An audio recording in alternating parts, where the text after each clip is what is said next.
At the family lunch, my daughter shouted, "You've always been a burden. Get out of our lives." I quietly cried as she threw my clothes onto the sidewalk. The following week, she received a copy of my will. I'm glad to have you here. Follow my story until the end and comment the city you're watching from so I can see how far my story has reached.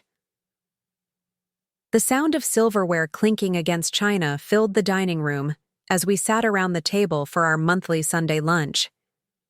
I could feel the tension in the air, thick and suffocating, like storm clouds gathering. My daughter Bella hadn't looked me in the eyes since I arrived, focusing instead on rearranging the food on her plate. Her husband Franklin sat quietly beside her, his gaze fixed on his meal. "The potatoes are a bit undercooked," Bella muttered, pushing them to the side of her plate. "I'm sorry, dear. I can heat them up more if you'd like," I offered, already half rising from my chair. "Don't bother," she snapped. "Just sit down, Mom." I sank back into my seat, the familiar weight of disappointment settling in my chest. At 66, I'd grown accustomed to walking on eggshells around my only daughter, but lately things had been getting worse. "How's the book club going, Rose?" Franklin asked, attempting to break the uncomfortable silence. Before I could answer, Bella cut in. "Mom's book club is the least of our concerns right now." I took a small sip of water, trying to steady my hands. "Is everything all right, Bella?" She slammed her fork down, making me flinch. "No, everything is not all right. Franklin and I have been talking and we've made a decision." Franklin shifted uncomfortably in his chair, his eyes still avoiding mine. "We can't do this anymore," Bella continued, her voice rising. "Having you here, constantly needing help, taking up space in our lives. It's too much." My heart began to race. "I don't understand, sweetheart. What are you saying?" "I'm saying you need to find somewhere else to live. We're done." The words hit me like a physical blow. But this is my house, the one I've lived in for 30 years. Actually, Bella's voice turned cold. "Since Dad died, the house has been in my name. Remember? You signed it over to simplify things when you turned 60. I remembered. After Henry died, I'd been so lost, so trusting. Bella had suggested putting the house in her name would protect me if I ever needed nursing care. "It's just a legal formality, Mom," she'd assured me. "Nothing will change." "You've been nothing but a burden," Bella said, standing up. "Do you know how much it costs to maintain this place? To pay for your medications? To drive you to your endless doctor appointments? I've never asked for—" "You've always been a freeloader," she interrupted. "First with Dad carrying you, and now with us." Tears burned behind my eyes. After Henry died when Bella was just 12, I'd worked 2 jobs to give her everything, including putting her through college. I'd postponed my own grief to be strong for her, sold my jewelry to pay for her first car, skipped meals when money was tight. "Bella, please," Franklin finally spoke, his voice quiet. "This isn't what we discussed." She ignored him. "I want you out by tonight." "Tonight?" I whispered. "But where will I go?" "That's not my problem," she snapped, storming out of the room. Franklin sat frozen, conflict evident on his face. "Rose, Don't," I said softly. "Please don't say anything." I stood up shakily and walked to my bedroom, the smallest one in the house, the one I'd taken after giving Bella and Franklin the master bedroom when they moved in temporarily 5 years ago after their condo flooded. 20 minutes later, I heard Bella's angry footsteps in the hallway. My bedroom door flew open. "Why aren't you packing?" she demanded. "Bella, can we please talk about this?" I pleaded. "I don't have anywhere to go." "You always had an excuse," she said, yanking open my closet door. She pulled out my clothes, armful by armful, marching them through the house. I followed her, horrified, as she threw open the front door and tossed my belongings onto the front lawn. Neighbors across the street paused to stare. "You always were a fard," she shouted, loud enough for everyone to hear. Just disappear from our lives. My blouses, dresses, and slacks, modest clothes I'd kept for years, scattered across the grass and driveway. The blue dress I'd worn to Henry's funeral landed in a puddle by the curb. Franklin appeared in the doorway, pale-faced. "Bella, stop this. The neighbors—" "I don't care," she screamed. "Let them see. Let them all see what a burden she's been. I—" Stood on the porch, tears streaming silently down my face. 66 years old, and I was being thrown out like garbage. Mrs. Patterson from next door approached cautiously. "Rose, do you need help, dear?" Bella whirled on her. "Mind your own business." I placed a trembling hand on Mrs. Patterson's arm. "It's okay," I whispered, though nothing was okay. As the afternoon sun cast long shadows across what used to be my home, I gathered my scattered belongings, folding each item carefully despite my arthritic hands. My entire life reduced to a few bags of clothing and personal items. Franklin helped me carry my things to my old car, speaking in hushed tones. "I'm sorry, Rose, I never wanted this. I'll talk to her once she calms down." I looked at the house where I'd raised my daughter, where Henry and I had built our life together, where his presence still lingered in the rose bushes he'd planted and the porch swing he'd built. I loved her from the moment I knew I was carrying her, I said quietly. I would have given my life for her. As I drove away, watching my home disappear in the rearview mirror, I felt something inside me break. But beneath the heartbreak, beneath the betrayal, a tiny spark flickered to life, one that would soon grow into something neither Bella nor I could have imagined. The small apartment smelled of fresh paint and new beginnings. It wasn't much. A one-bedroom unit in a modest senior living complex across town. But for now, it was shelter. I sat on the edge of the twin bed, surrounded by the few possessions I'd managed to salvage from my old life. 3 days had passed since Bella had thrown me out. 3 days of crying myself to sleep, jumping at every phone ring hoping it might be her calling to apologize, of wondering where I'd gone wrong as a mother. "You've got to eat something, Rose," Margaret urged, placing a sandwich on the small dining table. My oldest friend had taken me in that first terrible night, helping me find this apartment the very next day. "I'm not hungry," I replied, though I couldn't remember my last meal. Margaret sat beside me, her weathered hand covering mine. "I've known you for 40 years, and I've never seen you like this. Talk to me." I took a shaky breath. "I gave her everything, Margaret. Everything." "I know you did, honey. After Henry died, I worked so hard.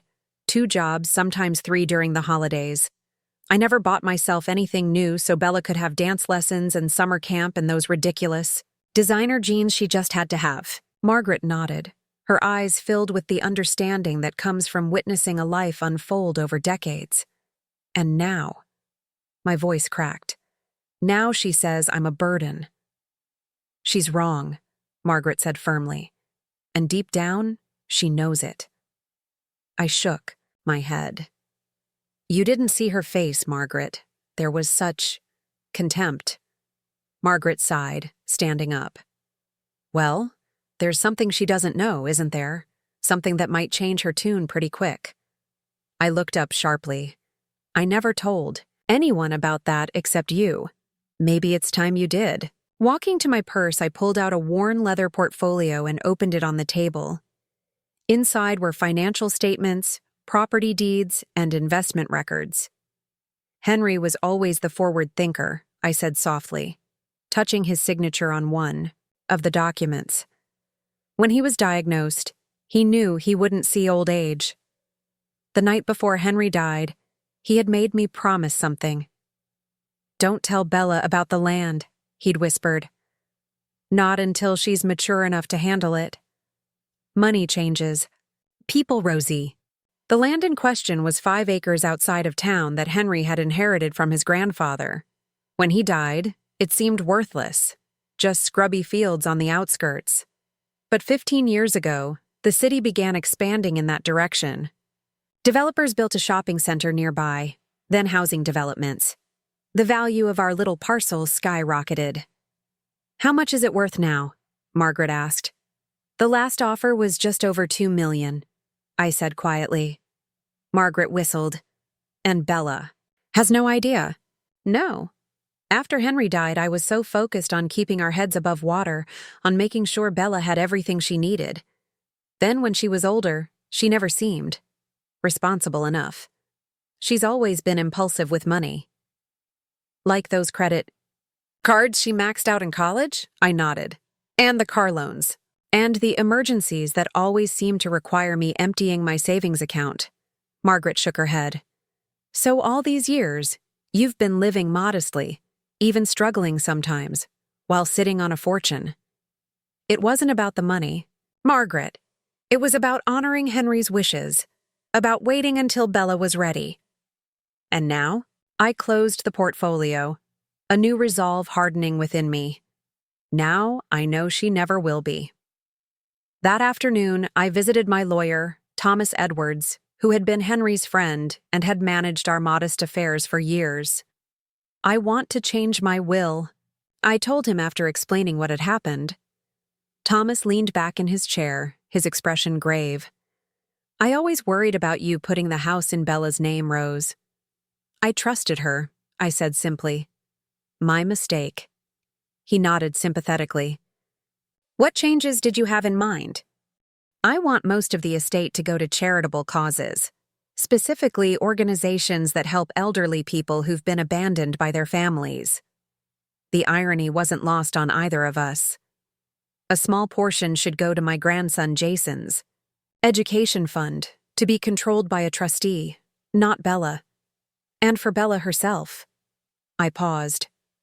A modest amount, but with conditions. As Thomas drafted the new will, I felt a weight lifting.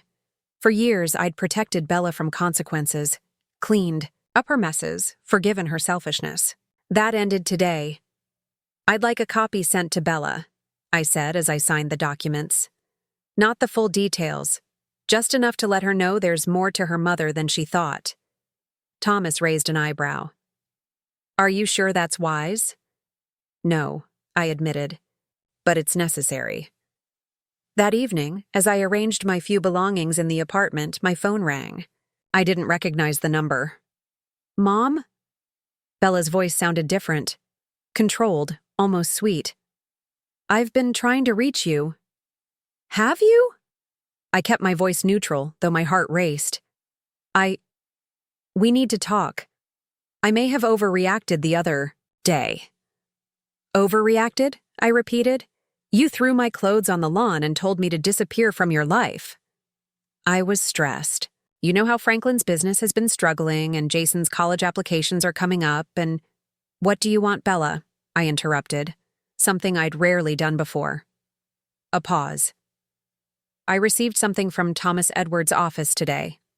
Ah, there it was. Did you? I kept my tone light. Mom, I had no idea about the property, about any of this. Why didn't you tell me?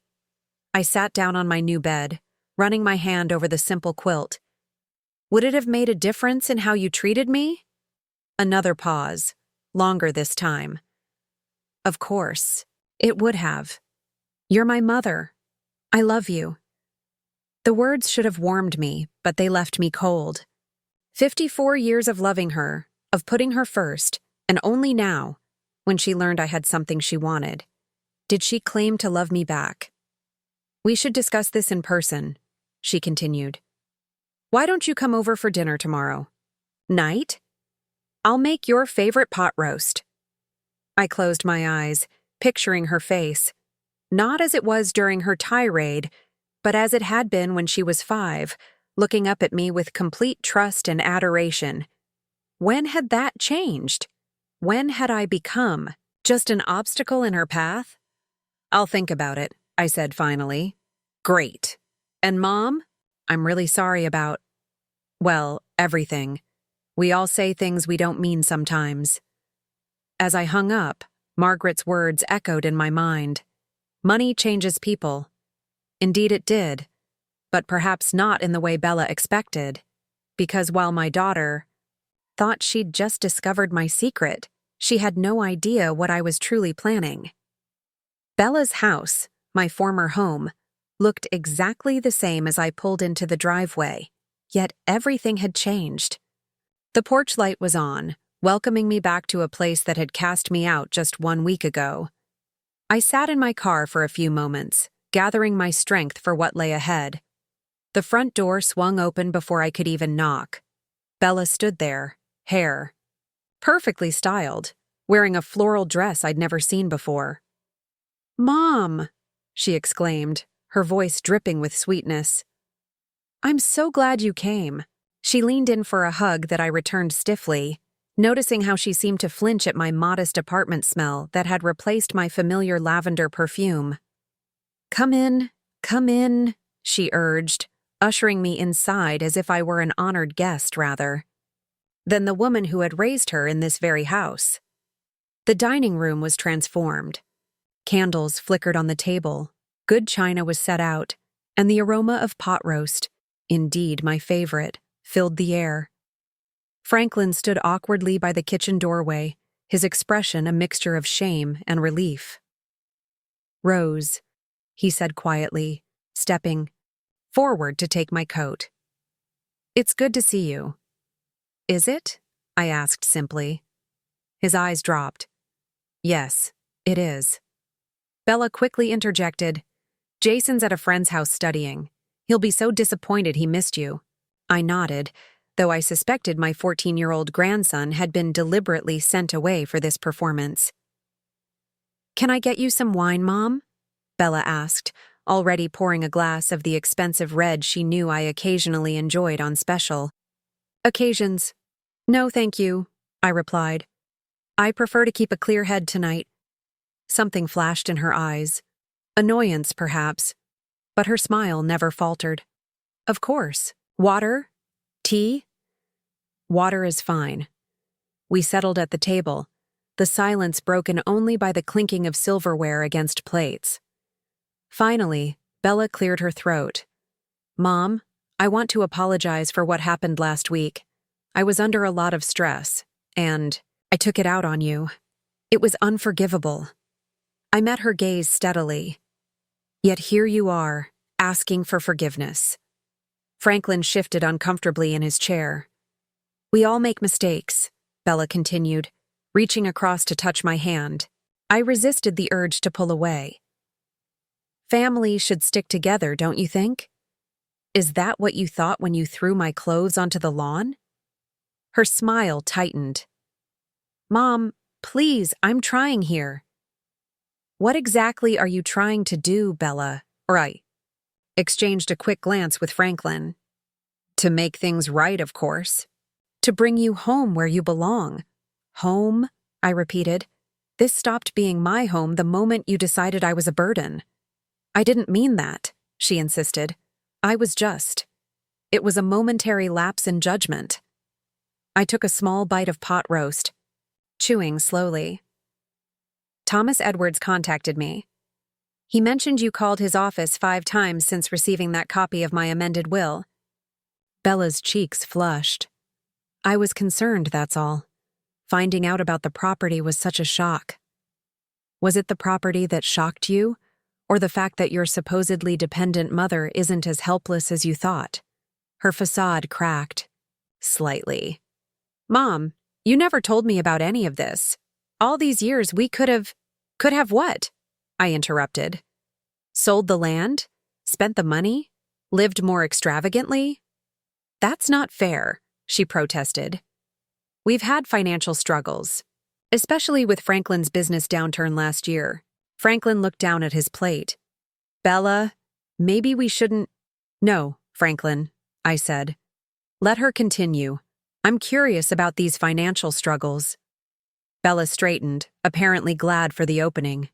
"Well, Jason's private school isn't cheap, and the house needs a new roof. And there's the pool maintenance. And my car is 4 years old." As she rattled off her list of expenses, luxuries, not necessities, I thought about my tiny apartment, about how I'd been counting pennies. To afford my arthritis medication. I see, I said when she finally paused for breath. And these struggles justified throwing your mother out onto the street? I told you I wasn't thinking clearly, she said, her patience visibly wearing thin. But now we can start fresh. You can move back in, and we can discuss the property together, as a family. There it was. The real reason for the candles, the pot roast, the apologies. Actually, I said calmly, I'm quite comfortable in my new place. But it's so small, Bella protested, and in that neighborhood. It's perfect for me. And the neighbors are kind. One of them, Grace, introduced me to a support group. Support group? Franklin asked, speaking up for the first time since we'd sat down. For elderly people who've been mistreated by their families, I explained. It's been quite eye-opening. Bella's expression darkened. You're talking about us to strangers? Airing our private business? Just sharing my experience, I said. It helps to know I'm not alone. This is ridiculous, Bella snapped, her mask of sweetness finally slipping. You're being manipulated by these people. I couldn't help but laugh. That's ironic, coming from you. Her face flushed with anger. What's that supposed to mean? It means I know about the credit card debt, Bella. The silence that followed was deafening. Franklin's head snapped up, his eyes wide with confusion. What credit card debt? He asked. Slowly. Bella shot me a warning look, but I continued calmly. The 3 cards you've been hiding from Franklin. The $27,000 you've spent over the past year on clothing, spa treatments, and that weekend trip to Vegas with your friends, the one you told Franklin was a work conference. How did you... Bella started, then caught herself. Franklin turned to his wife, his expression hardening. Is this true? I was going to tell you, she stammered. I just needed to find the right time. There's more, I said, looking directly at Franklin now. The reason Bella was so desperate to get me out of this house wasn't just about the inconvenience. She's been planning to take out a home equity loan, but couldn't do it with me still living here because of some legal complications with the property. Transfer. Franklin's face went pale. We discussed this. We agreed not to borrow against the house. Bella stood up abruptly. This is none of her business. It became my business when you made me homeless, I replied, remaining seated and calm. The perfect dinner was now in shambles. Bella's carefully constructed facade had crumbled, revealing the truth I'd known all along. That her sudden change of heart had nothing to do with remorse, and everything to do with what she thought she could get from me. As I stood to leave, I felt no triumph, only a deep sadness for what our relationship had become, and a quiet determination about what I would do next. I think we're done here, I said softly. Thank you for dinner. Franklin rose quickly. I'll walk you out, Rose. Outside, on the porch, away from Bella's ears, he spoke in a hushed tone. I didn't know about any of this. The credit cards, the loan, I swear. I believe you, I said. And I did. Franklin had always been passive, but never cruel. What happens now? He asked. I looked at the stars emerging in the evening sky, the same stars I'd pointed out to Bella when she was a child, teaching her to make wishes on the brightest ones. Now, I said, we all live with the choices we've made. As I drove away, I glanced in my rearview mirror. Franklin stood alone on the porch, watching me go, while inside, a new storm was surely brewing. I had planted the seeds of truth, and now I would let them grow. 2 weeks passed without a word from Bella or Franklin. Each day I settled more comfortably into my new life. My tiny apartment gradually became a home, a sanctuary decorated with the few precious keepsakes I'd managed to save. Henry's reading glasses, our wedding photo, the handmade ceramic bowl Bella had crafted for me in 3rd grade. Small treasures that carried the weight of memories. I just returned from my support group meeting when my phone rang. Franklin's name flashed on the screen. Rose? His voice sounded strained. Can we talk? Of course, I replied, setting down my purse. Is everything all right? He let out a humorless laugh. Not exactly. Bella and I, things have been difficult since your dinner visit. I'm sorry to hear that, I said, though I wasn't entirely surprised. Don't be. It needed to happen. He paused. I've been looking at our finances. It's worse than I thought. Much worse. I waited, letting him continue at his own pace. She's been hiding things for years, Rose. Not just credit cards. There are personal loans, online shopping accounts. She even took money from Jason's college fund. My heart sank at the mention of my grandson. How much? Nearly $8,000. She said she was borrowing it, but... He trailed off. Franklin, I'm sorry.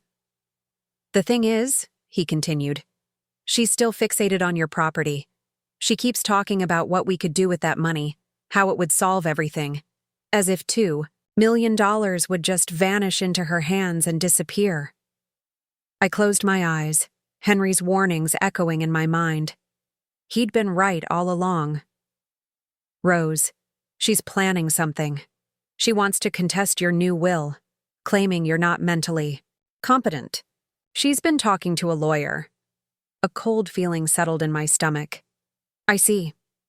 I don't agree with any of this, he added quickly. That's why I'm calling.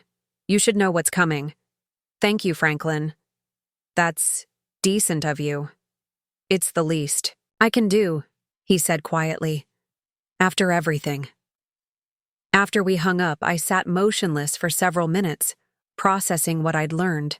Then I made a call of my own, to Thomas Edwards. The following Saturday, I received a text message from Bella asking me to meet her for coffee. I chose a public place, a busy cafe downtown where the constant hum of conversation would provide both background noise and witnesses. I arrived early, selecting a table near the back with a clear view of the entrance. When Bella walked in, I barely recognized her. The carefully maintained appearance she'd presented at our dinner was gone. Her hair was pulled back hastily, dark circles shadowed her eyes, and her clothing, while still expensive, looked rumpled. Mom, she said, sliding into the seat across from me. Thanks for coming. You sounded urgent, I replied.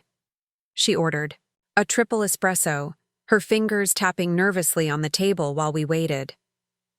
Franklin and I are having problems, she finally said. He's being completely unreasonable. I took a sip of my tea. In what way? He's obsessing over our finances, threatening to separate our accounts. He even mentioned divorce.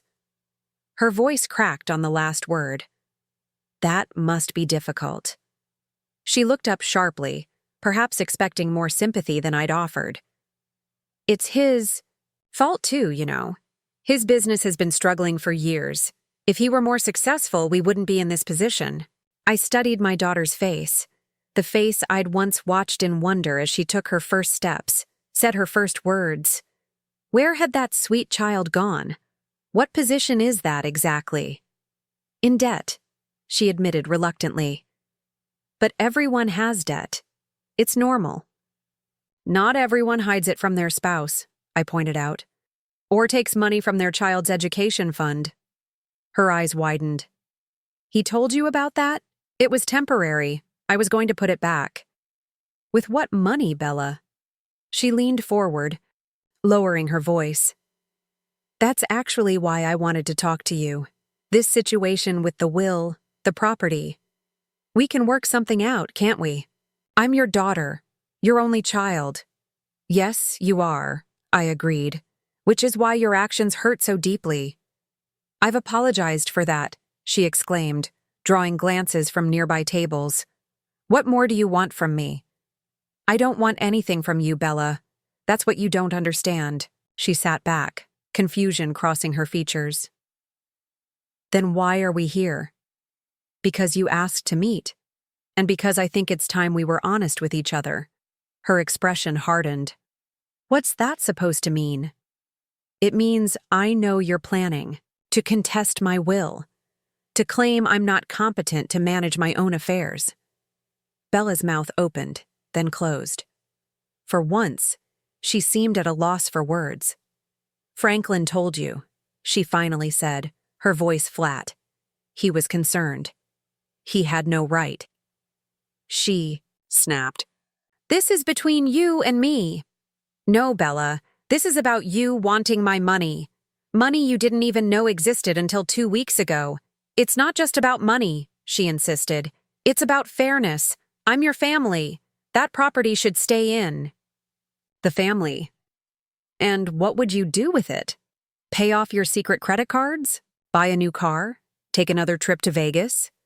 Her face flushed with anger. "You're being cruel."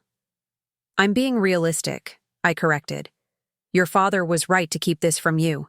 You've never been responsible with money, and you've never faced consequences for your actions.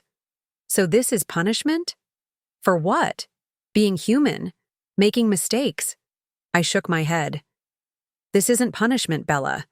It's me finally setting boundaries. By giving away what should be my inheritance," her voice rose again, "to strangers? To causes your father and I believed in, to your son's future. And yes, a portion to you, but with conditions that will actually help you, not enable more destructive behavior." She stood up abruptly, nearly knocking over her untouched espresso. "This isn't over. You can't do this to me." "I'm not doing anything to you," I said calmly. "I'm making choices about my own property, my own money." "We'll see what a judge has to say about that," she threatened. "When they hear how you abandoned your family, how you're mentally unstable." "Sit down, Bella," I said, my voice quiet but firm. Something in my tone made her hesitate. She slowly lowered herself back into her chair. "Before you go down that path," I continued, "you should know that Thomas Edwards has been documenting everything. Your sudden change of heart after learning about the property, your hidden debts, even your plan to contest the will. I've been evaluated by 2 separate doctors who can testify to my mental competence, and your threats today are being recorded." Her face went pale. "You're bluffing." I slid my phone across the table, its screen showing an active recording. "You set me up," she whispered. "I protected myself," I corrected. "Something I should have done years ago." For a moment, Bella looked like the little girl who'd been caught stealing cookies. Scared, defensive, but beneath it all, aware that she'd done wrong. Then her expression hardened again. "You think you've won, don't you?" she said bitterly. "Fine. Keep your precious money. I don't need it. I don't need you." She stood again, grabbing her purse. "Franklin's leaving me anyway. Jason barely speaks. To me. Are you happy now? You've taken everything." As she stormed out of the cafe, leaving me alone at the table, I felt no victory, only a profound sadness. I hadn't taken anything from Bella.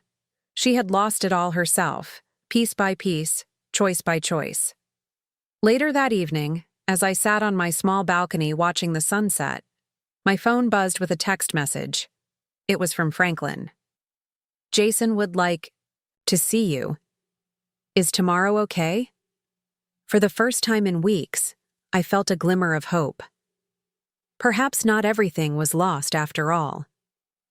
The park bench was cool beneath me as I watched Jason throw bread to the eager ducks crowding the pond's edge. At 14, my grandson was caught in that awkward phase between boy and man. Lanky limbs he hadn't quite grown into, a voice that occasionally cracked, but eyes that held a wisdom beyond his years. Franklin sat beside me, his posture more relaxed than I'd seen in years. We'd been here for nearly an hour, the 3 of us, enjoying a simple afternoon that felt surprisingly normal despite the chaos of recent weeks. "He's missed you," Franklin said quietly, nodding toward Jason. "He was furious when he found out what happened." He shouldn't be caught in the middle of this, I replied. He isn't a little kid anymore. He sees more than we think. Franklin sighed, running a hand through his hair. Rose, I need to tell you something. I've filed for divorce. I turned to look at him, seeing the mixture of pain and relief etched on his face. Are you sure that's what you want? I asked.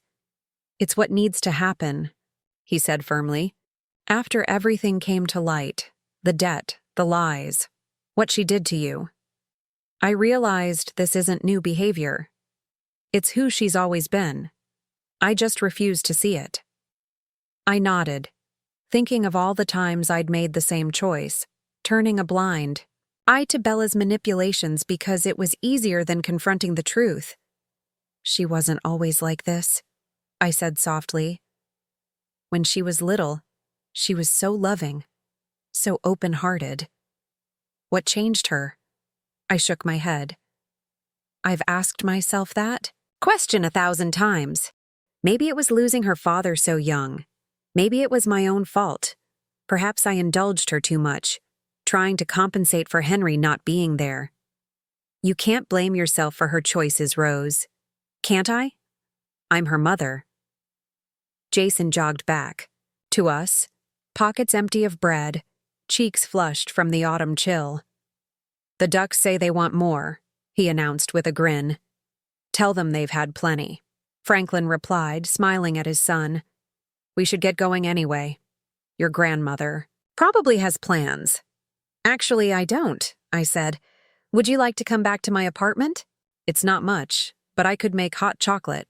Jason's face lit up. With marshmallows? Is there any other way? An hour later, my tiny apartment was filled with more laughter than it had known since I'd moved in.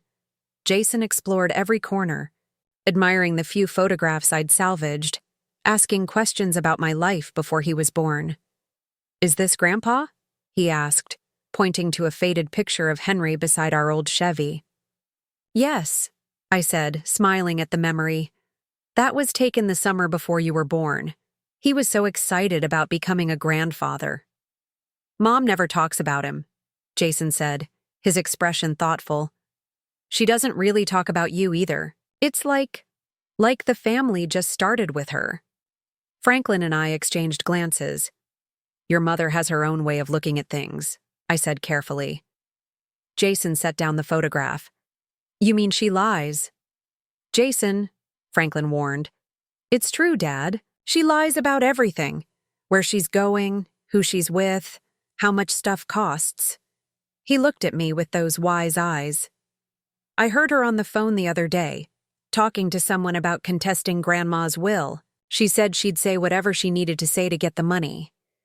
My heart ached for this child caught in the crossfire of adult problems. I'm sorry you had to hear that. Jason shrugged. I'm not a baby. I know Mom has issues. Franklin placed a hand on his son's shoulder. We're going to work through this, buddy. Things might be a little different for a while, but we'll be okay. As they prepared to leave, Jason hugged me tightly. Can I come back tomorrow? There's this science project I have to do, and Dad's terrible at that stuff. I laughed. Hey, Franklin protested, but he was smiling too. Of course you can, I told Jason. Anytime.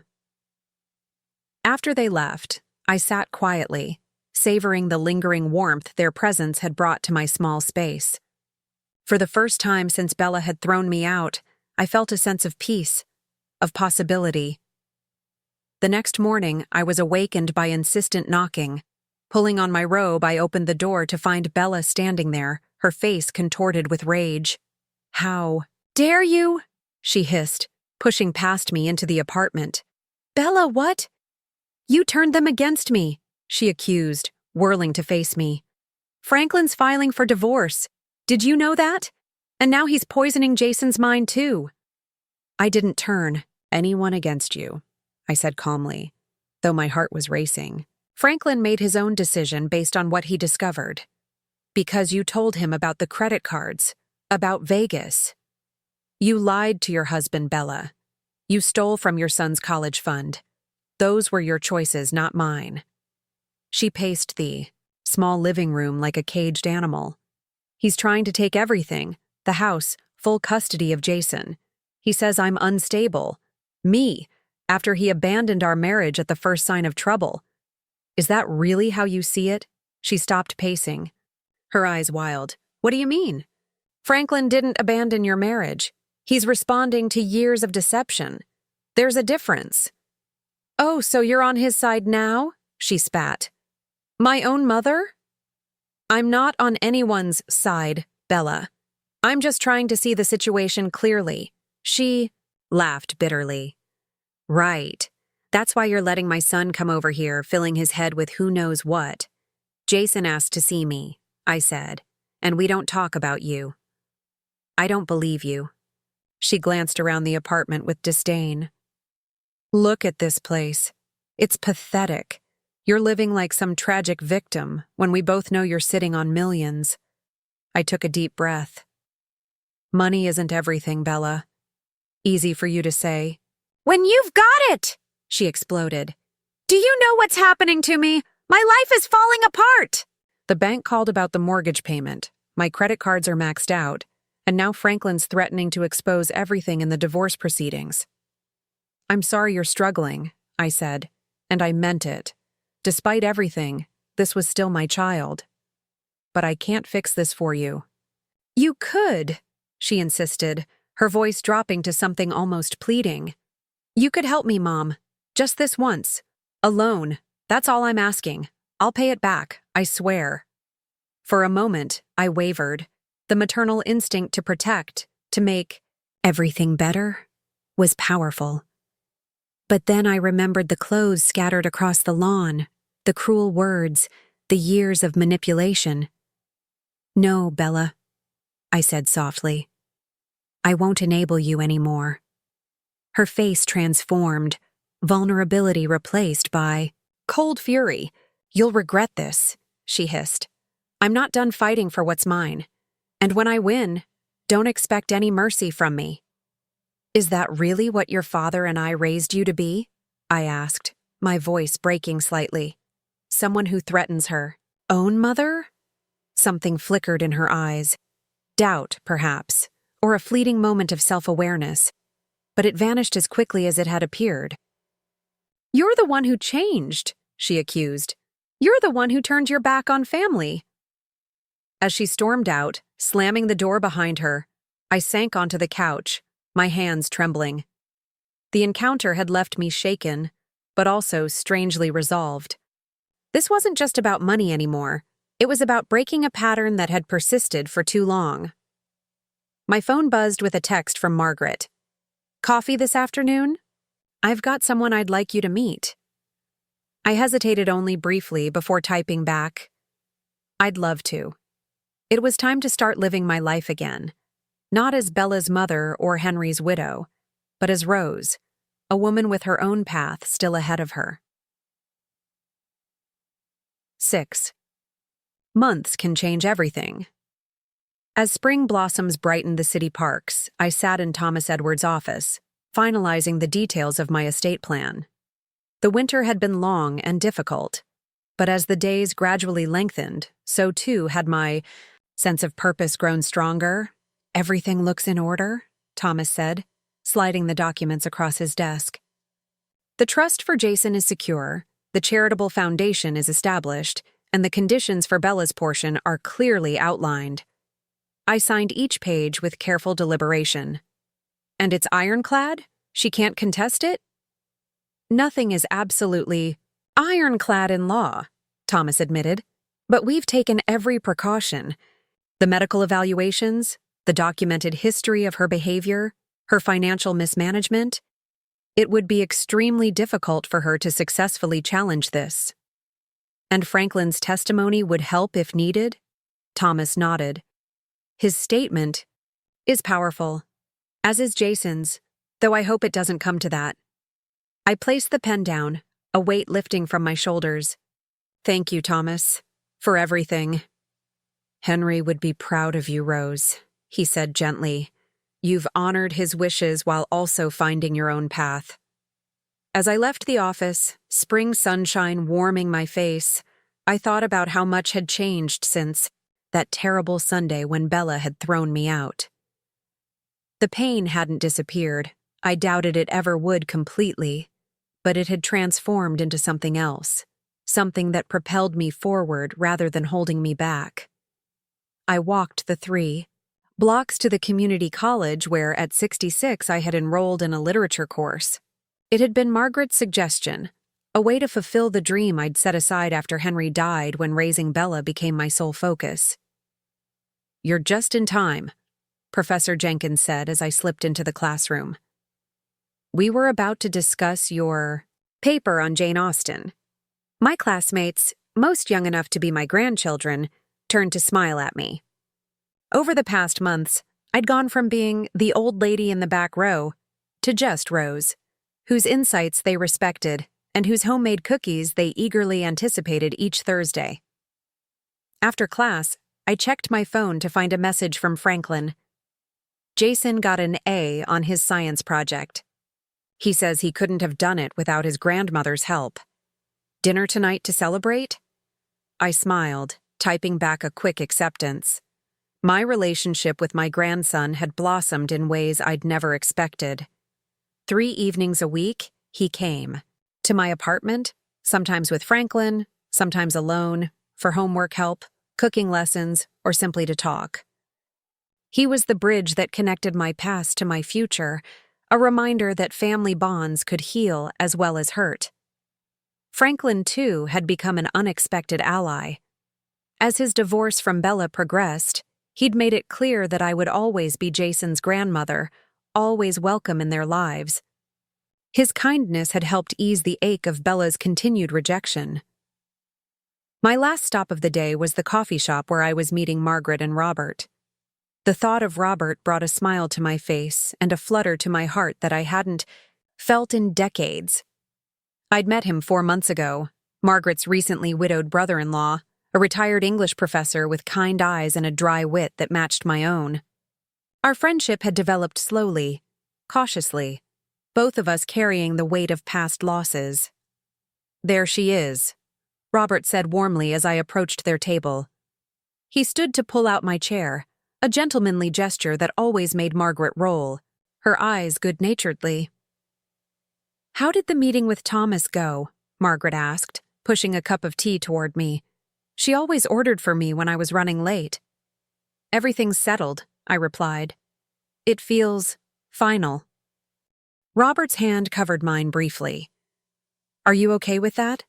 I nodded. "It's time. The property is being developed next month. The proceeds will fund everything we discussed: Jason's education, the Senior Advocacy Foundation, and yes, Bella's trust fund."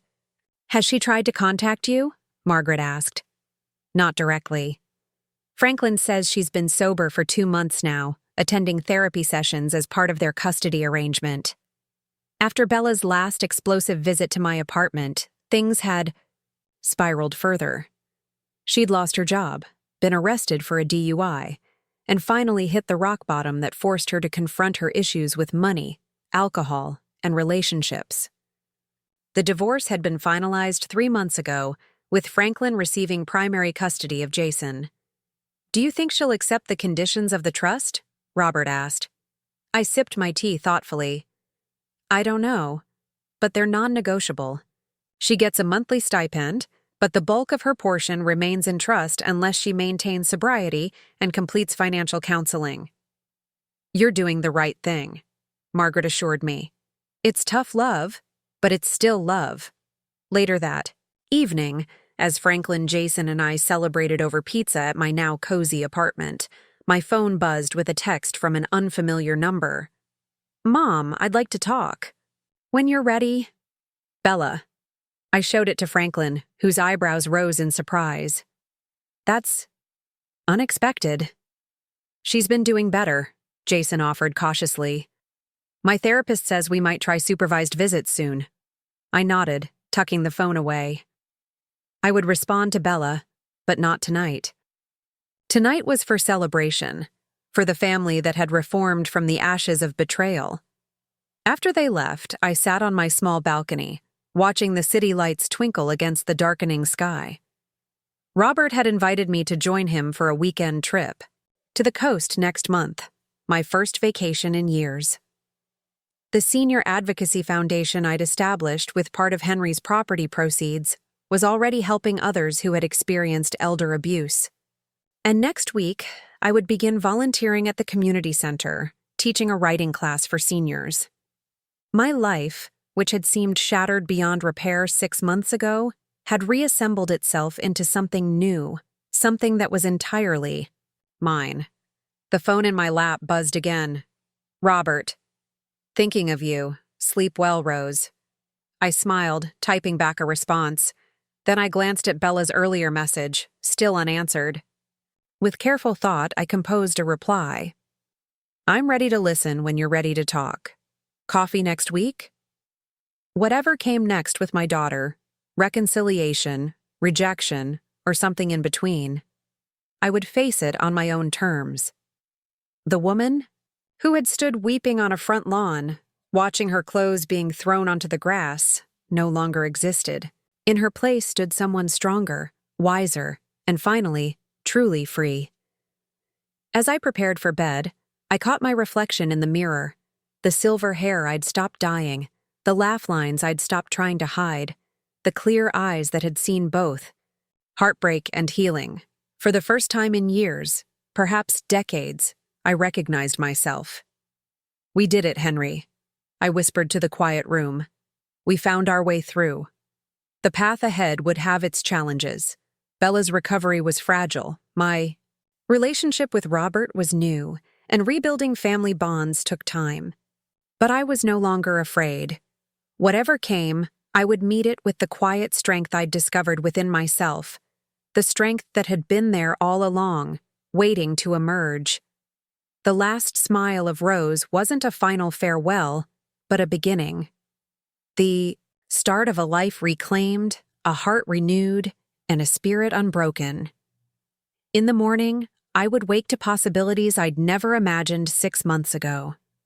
I would continue building this new life, piece by piece, day by day. And I would do it knowing that the greatest inheritance I could leave behind wasn't money or property, but the example of a woman who had learned, even at 66, that it's never too late to stand up, to start over, to find joy. That was Henry's true legacy. And now, finally, it was mine as well. Now I'm curious about you who listened to my story. What would you do if you were in my place? Have you ever been through something similar? Comment below, and meanwhile, I'm leaving on the final screen 2 other stories that are channel favorites, and they will definitely surprise you. Thank you for watching until here.